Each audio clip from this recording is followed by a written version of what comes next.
Olá, todas e todos do Núcleo de Pesquisa em Políticas Públicas da Saúde Mental, do IPUB, da Universidade Federal do Rio de Janeiro, e do coletivo Estamira. Gostaria de dizer que para mim é uma honra estar aqui abrindo esse debate com vocês sobre um tema da maior relevância no panorama sanitário mundial e nacional, que é a pandemia da Covid-19.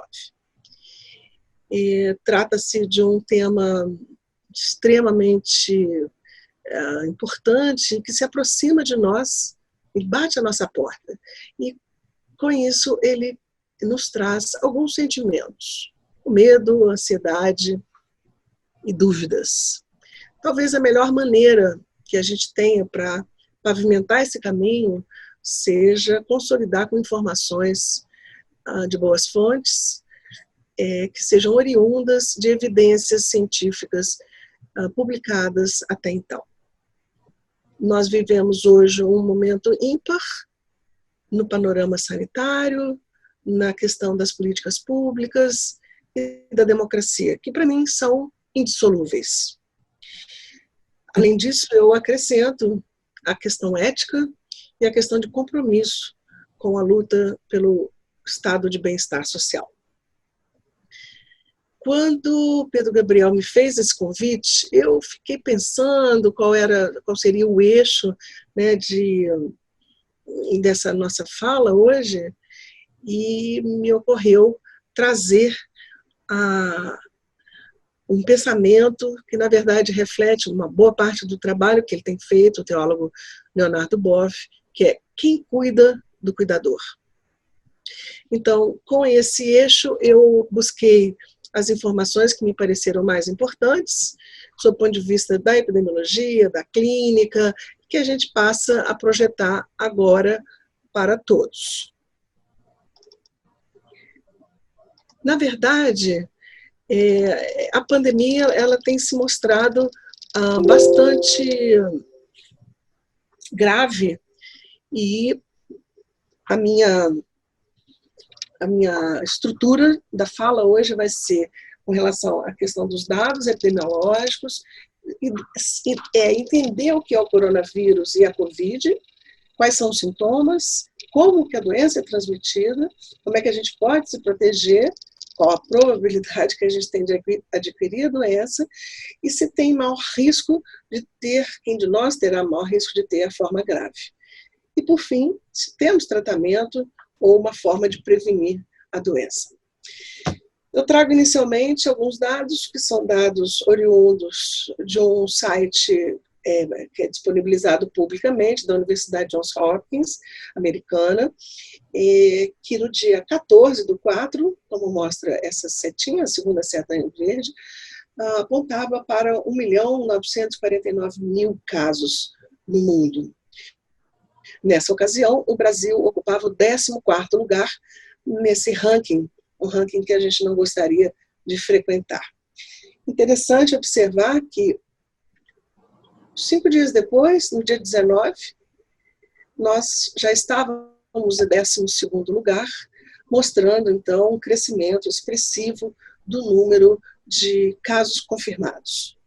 Neste outro slide, nós podemos olhar, observando, né, a linha do tempo, de janeiro até abril, né, a consolidação de muitos casos expressos nessas barras amarelas. Bom, no Brasil, nós temos, até o dia 19 também, 38.000 casos confirmados, dos quais 2.400 evoluíram para o óbito, que configurou uma letalidade de 6,4%. Quando a gente observa a distribuição por região, flagrante, né, que a região sudeste é responsável por mais da metade dos casos, seguida da região nordeste, e depois os outros em proporção menor. Na linha do tempo também, nosso primeiro diagnóstico, o primeiro caso diagnosticado foi no dia 26 de fevereiro, e a gente observa que até agora, no dia 19 de abril, nós temos um número crescente de casos mostrados por semana epidemiológica, no gráfico abaixo, em vermelho e amarelo se referindo aos óbitos. Os desenhos falam por si, as curvas mostram a realidade, e é isso que nós estamos, neste momento, enfrentando. Bom, o que é o coronavírus e o que é a Covid? O coronavírus é uma família de vírus que causam infecções, podem ser infecções respiratórias, desde o resfriado comum até doenças mais graves, como a tão dita recentemente síndrome aguda respiratória grave. O nome exato do coronavírus é SARS-CoV-2, ou como a gente costuma chamar mais corriqueiramente de novo coronavírus. Ele é que causa a Covid. Então, Covid é o nome da doença causada pelo vírus. A primeira infecção ocorreu sabidamente em dezembro de 2019 em Wuhan, na China. E é importante a gente destacar que até que a fonte do vírus seja identificada e controlada, há um risco potencial de reintrodução do vírus na população humana, bem como de surtos epidêmicos, como os que nós estamos observando no momento. Como a Covid é transmitida? De pessoa a pessoa, por gotículas. E isso é fundamental, porque a cadeia de transmissão da doença, a compreensão dessa cadeia, dela decorrem várias iniciativas, recomendações, no sentido de poder minimizar o impacto da pandemia na população. Então, são gotículas que são exaladas, que são emitidas pela boca ou pelo nariz de uma pessoa que é infectada, mesmo que essa pessoa não apresente sintomas. Essas gotículas são exaladas, elas se depositam em superfícies, em objetos, e o contato de uma outra pessoa com as superfícies de objetos, e a seguir mexendo nos olhos, no nariz, na boca, então é a forma como ela se infecta. É importante a gente destacar também que a transmissão aérea pode ocorrer em menor frequência, mas ela também é descrita. Bom, a sobrevida do vírus nessas superfícies varia muito. E ela é diferente quando a gente compara com outros vírus já conhecidos e já descritos. Então, essa sobrevida pode ser de poucas horas até muitos dias, e ela vai depender de uma série de condições, do tipo de objeto, da temperatura, da umidade do ambiente e assim por diante. Por isso, a recomendação principal, de limpar as superfícies com material desinfetante, que pode ser uma água com água sanitária diluída, ou álcool gel, um álcool a 70%.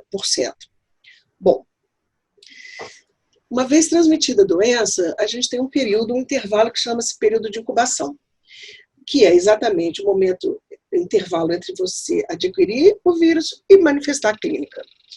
Esse período, em média, é de 5 dias. Há descrições de períodos mais curtos, de 1 dia até 14, ou um tempo mais longo ainda, como a gente tem observado em algumas publicações mais recentes. Os sinais e sintomas, que são o carro-chefe da clínica, são a febre, a fadiga e a tosse seca. Muitas vezes as pessoas também se queixam de dor, seja uma dor muscular, que a gente chama de mialgia, ou articular, que a gente chama de artralgia, também a congestão nasal, a coriza, a dor de garganta e até mesmo a diarreia. Mais recentemente, com o desenrolar da pandemia, nós temos observado alguns sinais e sintomas que inicialmente eram raros, mas que agora passam a ser, inclusive, um sinal de alerta, como a perda de olfato, a perda de paladar, lesões na pele avermelhadas, que a gente chama de rash, e outras neurológicas, cardíacas, menos frequentes. Em geral, esses sintomas são leves e de instalação gradual. E é sempre importante lembrar que muitas pessoas nem terão esses sintomas. Elas serão assintomáticas. 80% das pessoas expostas, elas vão se recuperar sem necessidade de qualquer tratamento. Por isso, a recomendação de que as pessoas com os quadros leves, com sintomas que podem ser manejados em casa, devem permanecer no seu domicílio. Entretanto, cerca de 15% dessas pessoas adoecem, e adoecem demandando um atendimento médico mais bem instalado numa unidade de saúde, e muitas delas evoluirão para a forma grave, desenvolvendo o que a gente tem como um marcador clínico importante, que é a chamada dispneia ou a falta de ar. As pessoas com mais de 60 anos e as pessoas que têm sabidamente outras doenças, por exemplo, que a gente chama de comorbidades, hipertensão arterial, doenças do coração, diabetes, doenças pulmonares, elas podem desenvolver as formas graves da doença. E aí é importante que a gente esteja atento para esses sintomas: febre, tosse e dificuldade para respirar. Se a gente tiver esses elementos, necessariamente esse indivíduo deve procurar um atendimento médico. Como é que nós estamos trabalhando no Brasil com relação à definição de casos? A gente chama de caso suspeito aquele que tem a síndrome gripal, um quadro que eu descrevi anteriormente. Com algumas observações, as crianças tendem a ter mais obstrução nasal, os idosos podem não ter febre, não especificamente, exclusivamente só na COVID, mas em outras situações.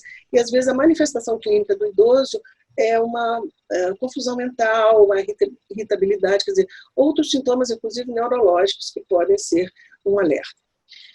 A segunda definição é de síndrome respiratória aguda grave, quando você tem esse quadro descrito inicialmente, mas a ele é agregado, então, o desconforto respiratório, a falta de ar, a sensação, muitas vezes, descrita de pressão no tórax, né, a saturação baixa de oxigênio, que a gente verifica por aquele aparelhinho que fica no dedo, né, e às vezes a coloração até azulada, que a gente chama de cianose, nos lábios ou no rosto. Bom, como é que a gente define um caso sob o ponto de vista do diagnóstico? Fazendo testes. Os testes podem ser de dois tipos, a gente tem se acostumado, a mídia tem trazido muito esses nomes, e eles deixaram de ser assim, difíceis, ou pelo menos não usuais para nós, como o PCR, nessa tabela a gente mostra, e ele tem uma sensibilidade, quer dizer, uma capacidade de ser positivo em quem de fato tem a doença, que vai caindo progressivamente à medida que a gente se afasta do momento zero, né, do momento em que ela começa a ter a clínica. E o segundo exame, que a gente chama de IgM, são os anticorpos, e IgG são anticorpos, como a gente tem quando a gente faz uma vacina, né, e assim por diante. E ao contrário, eles têm um desenvolvimento inverso, ele é crescente à medida que a gente se afasta do momento do início dos sintomas. Essas curvas se cruzam, a amarela mostrando a carga viral, que é o exame do PCR, em azul a pneumonia, que faz uma interseção com essas áreas, né? E a seguir, em vermelho, com essa linha branca definida, o momento em que estarão disponíveis, presentes no organismo, os anticorpos. Estes são identificados pelo teste rápido. Então, o que está em amarelo é identificado pelo PCR. Na medida que ele vai caindo, a gente vê lá no fundo a curva amarela, surgem os anticorpos, né? Então, exatamente. E isso não é apenas, e não é exclusivo da Covid-19. Se a gente olhar, por exemplo, os gráficos da hepatite B, por exemplo, ela tem um desenho exatamente bastante parecido. Bom, falamos no quadro respiratório, na gravidade dele, e a gente queria destacar que não é suficiente para avaliar esses doentes a realização de uma radiografia simples do tórax. É importante, é necessário que a gente faça a tomografia computadorizada. Por isso, a gente tem visto tantas gestores, né, discutindo, incorporando, comprando tomógrafos. Por quê? Porque a gente precisa fazer uma análise mais detalhada e só a tomografia é capaz de identificar essas imagens. Em geral, elas são extensas, acometem ambos os pulmões, elas dão um aspecto que a gente descreve de vidro fosco, que é exatamente a impressão quando o vidro está fosco, é aquela imagem. Eu vou projetar uma aqui com esse exemplo. Também essa lesão não é específica da COVID, mas, ora, se você tiver um doente com uma história epidemiológica, com sinais clínicos e com essa manifestação radiológica, muito provavelmente você estará diante de um caso. Aqui o exemplo que eu tinha mostrado a vocês, isso é uma tomografia de tórax, né? E nessas regiões bem periféricas, a gente observa essas imagens mais esbranquiçadas que correspondem ao vidro fosco. Então, em geral, são lesões do parênquima, de dentro do pulmão, dos alvéolos, como a gente diz. Às vezes são lesões do tecido que circunda esses alvéolos, como a gente chama de intersticial. Podem ocorrer lesões cicatriciais também, e até mesmo o derrame pleural, que é a água na pleura. Bom, estamos olhando para a gravidade e não poderíamos deixar de falar sobre a letalidade. Então, letalidade, para que fique claro, é o número de pessoas que morrem dentre aqueles que adoeceram.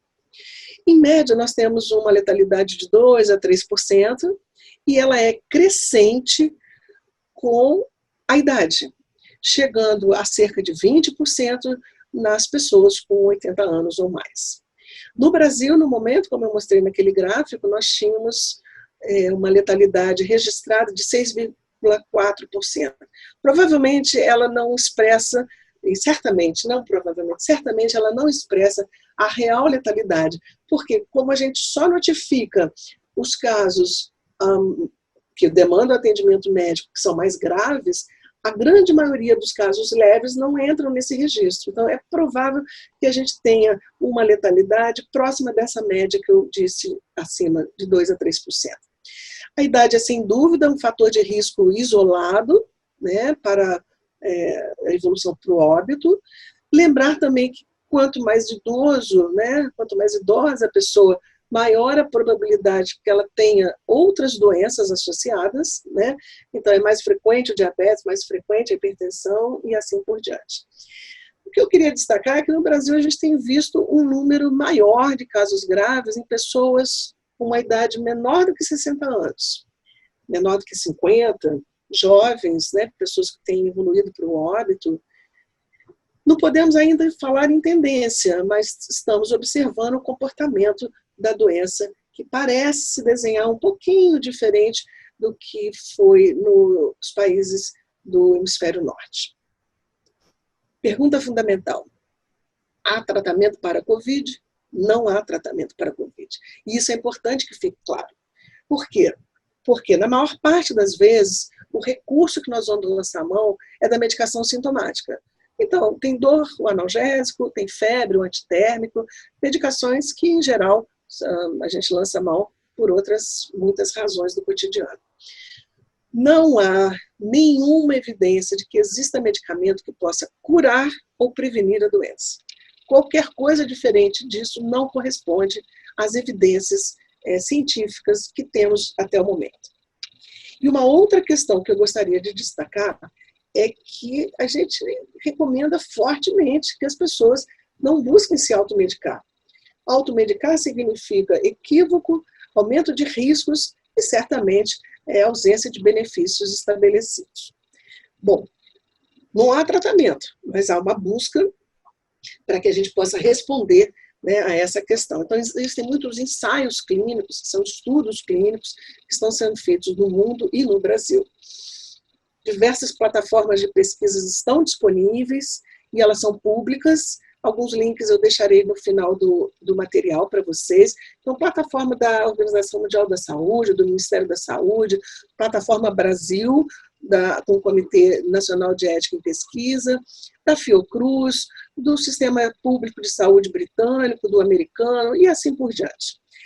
Nós não podemos nos queixar de tentativas de respostas rápidas que a ciência tem buscado. Mas é importante que a gente trabalhe sempre com fontes confiáveis. Eu fiz uma busca rápida no dia 19, mesmo dia que eu verifiquei o número de casos, né, naqueles slides anteriores, e eu obtive um registro, uma informação de que há 657 estudos em curso no mundo. Sejam estudos que se refiram a diagnóstico, a tratamento, a avaliação do comportamento da doença e assim por diante. Essa plataforma é uma plataforma também pública, disponível e que pode ser manejada na medida do necessário. Bom, a Organização Mundial da Saúde lançou um consórcio que que é chamado de Solidariedade. Na verdade, é uma tentativa de fazer um ensaio clínico que abranja diversos países. No Brasil, e o Brasil entrou nesse consórcio, a Fiocruz e outras instituições, como a UFRJ, o Instituto de Medicina Tropical de Manaus e outros participam, e há 5 braços de pesquisa no momento em desenvolvimento. Primeiro, com uma medicação que chama Remdesivir, que é um antiviral. Segundo, a Lopinavir com Ritonavir, que é uma medicação que nós que trabalhamos com AIDS usamos durante muito tempo. Terceira e quarta, a cloroquina e a hidroxicloroquina, que são medicações também usadas há muito tempo para o tratamento da malária e de outras doenças, como o lúpus, a artrite reumatoide. E, por fim, o quinto braço, que associa o Lopinavir com o Ritonavir e o interferon 1A. A Comissão Nacional de Ética em Pesquisa publicou um protocolo que dá agilidade. Quem trabalha com pesquisa sabe disso, né? A Conep, ela é congestionada de projetos, então houve todo um esforço no sentido de garantir celeridade na avaliação dos projetos para que eles possam efetivamente começar a ser executados na prática. Bom, se não temos tratamento, prevenir a infecção é o único meio sabido, né, o único caminho sabido. E como é que a gente se previne dessa infecção? Então, são medidas de proteção que a gente chamaria de universais, quer dizer, para todo mundo. Lavar as mãos com água e sabão. Sempre, regularmente e corretamente. Eu acho que de tanto a gente observar diversas reportagens e diversas, vídeos, né, instruindo como a gente lava as mãos, acho que finalmente nós estamos aprendendo a lavar as mãos, né? Um recurso que pode ser lançado, que a gente pode lançar a mão, na ausência de água e sabão, é usar o álcool em gel. Uma outra medida de proteção importante, e aí a gente está olhando para a questão do coletivo, é o isolamento social, que pressupõe medidas com relação a manutenção de distância entre as pessoas e a questão de trabalhar apenas com as atividades julgadas essenciais. Muito tem discutido com relação às máscaras, a gente nunca falou tanto em máscara, acho que uma situação como essa só na época da epidemia do H1N1, mas ela não tinha essa letalidade, essa gravidade que temos hoje. Então, são máscaras. Aqui, a máscara em azul é um exemplo da máscara cirúrgica comum.